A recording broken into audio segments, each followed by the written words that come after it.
Okay, so you want to buy a theme park? Build the roller coasters, sell tickets at the gate, and watch families line up for fun. But here's the strange part. The rides are not where the real money is.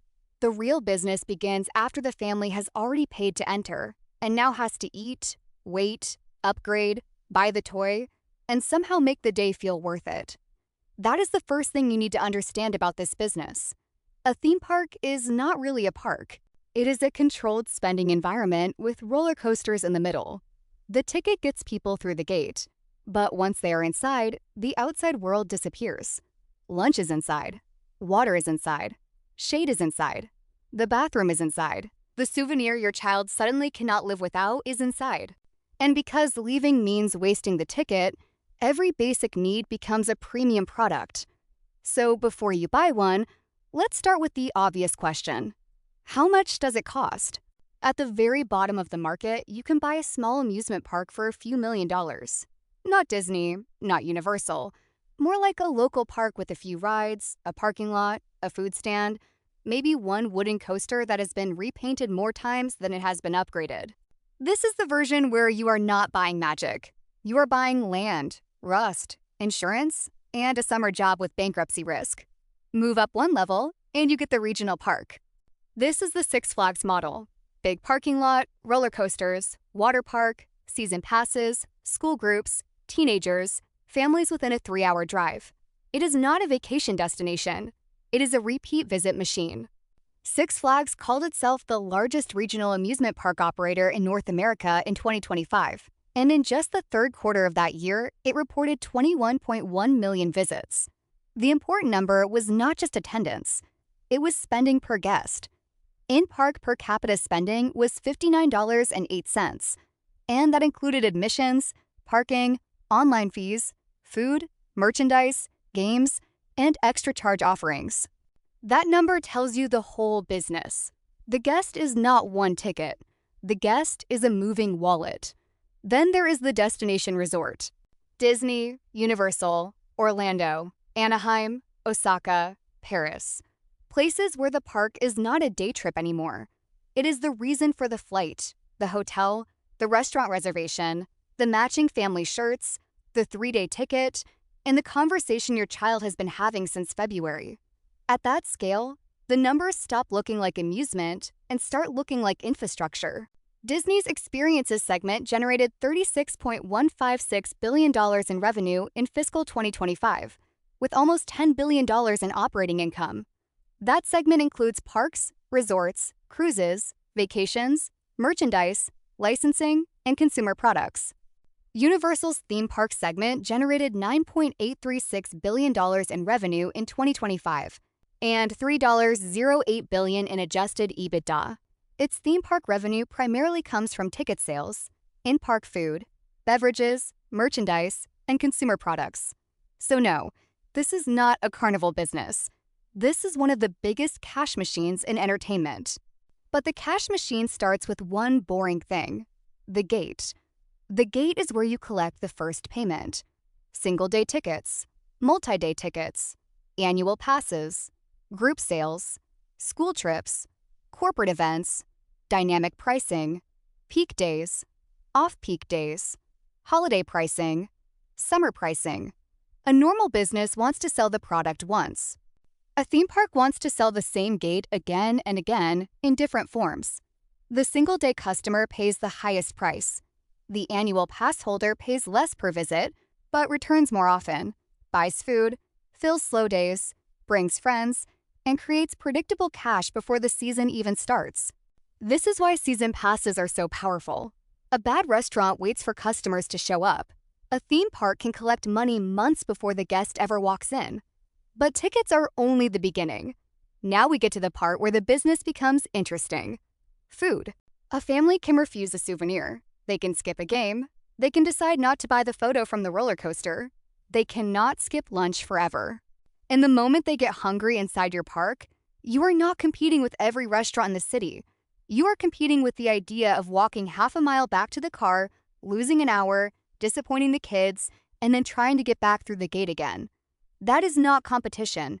That is captivity. This is why a burger inside the park can cost what a full meal costs outside the park. The food is not priced like food.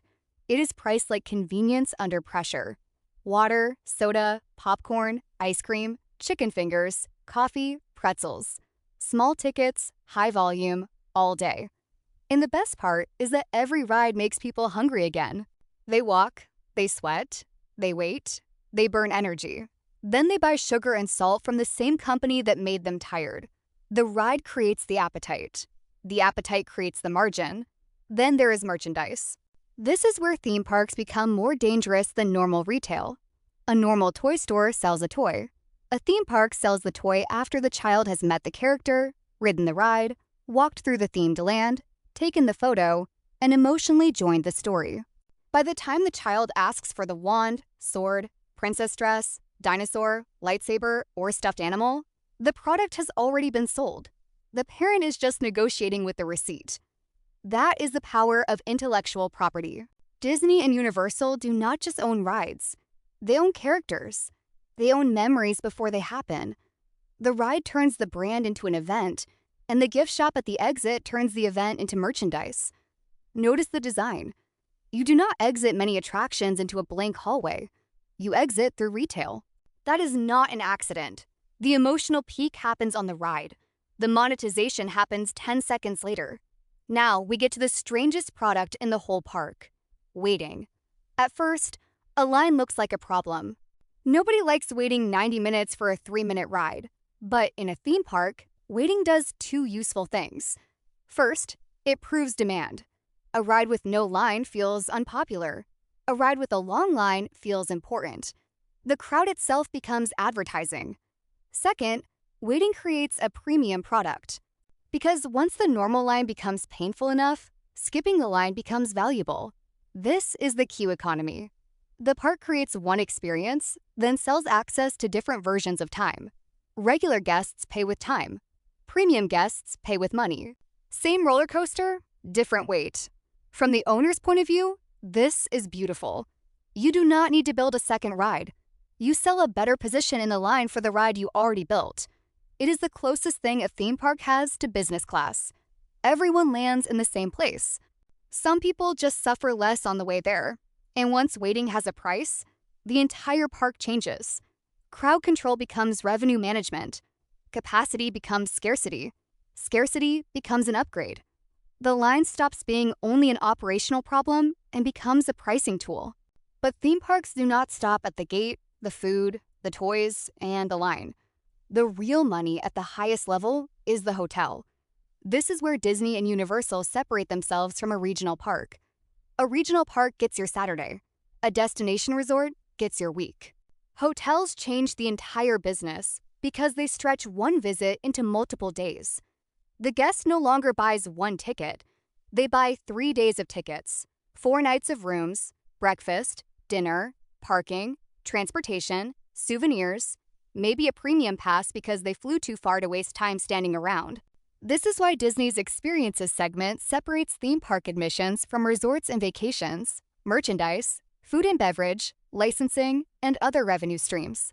In one quarter, Disney reported $3.301 billion from theme park admissions, $2.410 billion from resorts and vacations, and $2.348 billion from parks and experiences, merchandise, food, and beverage. That is the model.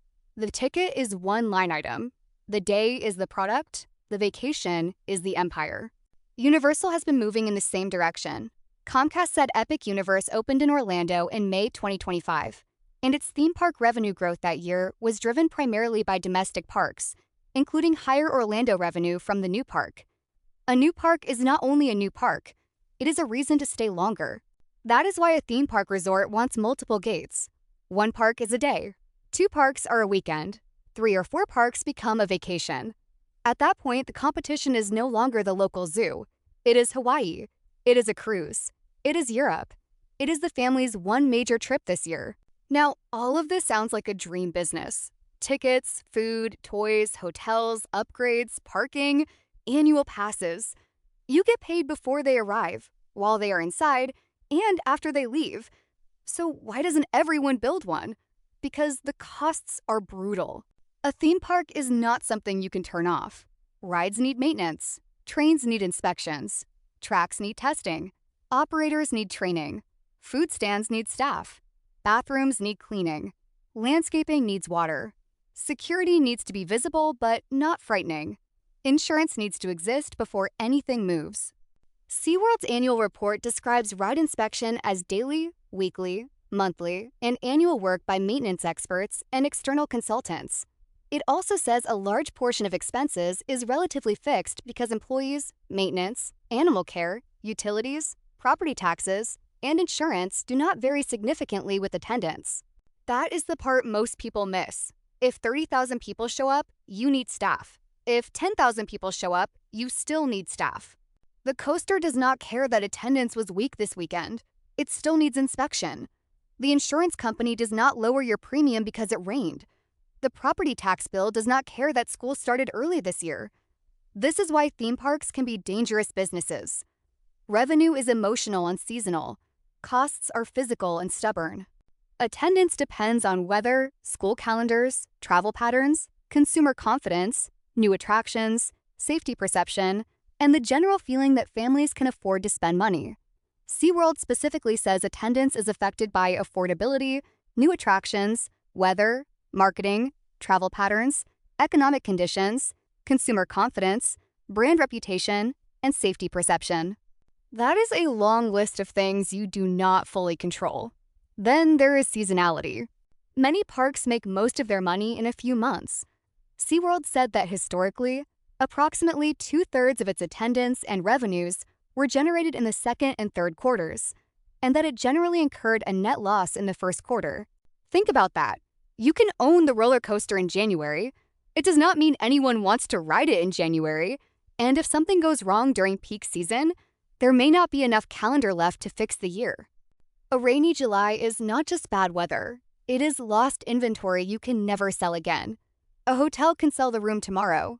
An airline can sell the seat on the next flight, but an empty Tuesday in July is gone forever. This is why new attractions matter so much. A theme park must constantly give people a reason to come back. The problem is that new rides cost money before they create demand. Disney announced plans to invest roughly $60 billion over about 10 years in parks, experiences, products, cruise capacity, and expansions. That is not because the old rides stopped working. It is because attention decays. A theme park is always fighting the sentence every parent eventually says, "We already went there." New rides reset that sentence. New lands reset it better. New IP resets it best. But there is another risk: debt. Theme parks are tempting to finance aggressively because the cash flow looks predictable when attendance is strong. But a park built on too much debt needs every summer to be good, every new ride to hit, every family to keep spending, and every storm to miss the calendar. No business should require perfect weather, excited consumers, cheap labor, safe rides, strong tourism, and low interest rates all at the same time. But many theme parks quietly do. At this point, the business is clear. A theme park is not entertainment. It is a land-based machine that converts crowds into layered spending. The ride brings them in. The line sells time. The food sells relief. The merchandise sells emotion. The hotel sells captivity overnight.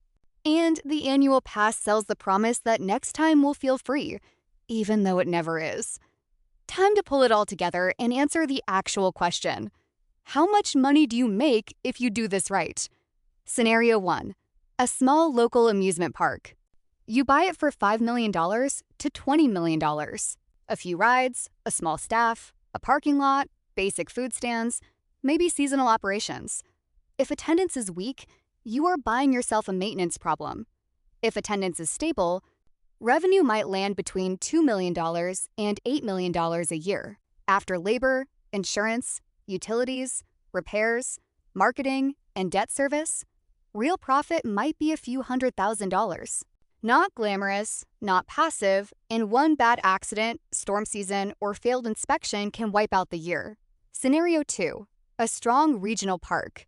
This is the real middle-class version of the industry. Millions of visits a year, season passes, food and beverage, Halloween events, water park add-ons, parking, games, and group sales.